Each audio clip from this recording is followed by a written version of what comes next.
intimidating a kid and bullying a kid, and Right. they make you afraid that if you tell, something bad is going to happen. So I lived with anxiety for years. Oh, hugely.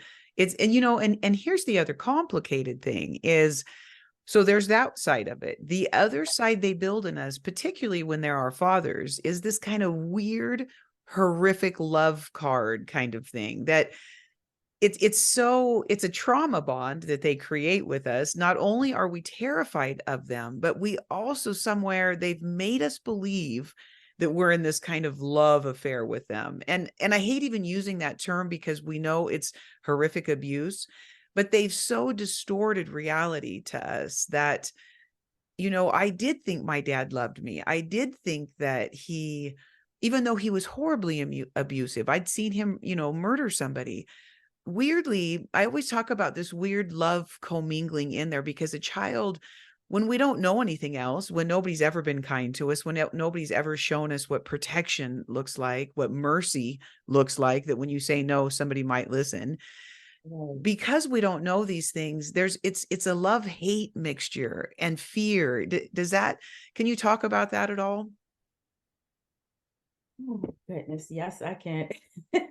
Right? It's complicated, It's very complicated because my dad could do no wrong. right? I heard about my dad doing things. I remember a cousin saying, you made me suck you off when I was a little girl. And I was Mm. really little, but for some reason that trauma stayed in my mind and I never forgot it.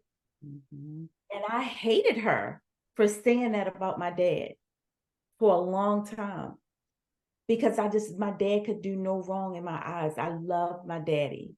I thought that, my daddy was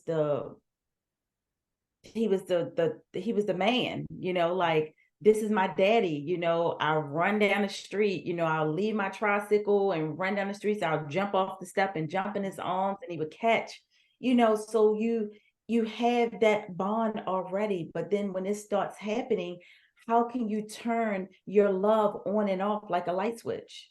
Right. That's a beautiful way to put it. It's very true. You It's your can't. God-given right to love him. Right. And you can't turn it off and on. But these Right. emotions, this abuse that's happening, and this is what makes it complicated and it makes it frustrating because should I hate him now? Should I Mhm. continue to love him?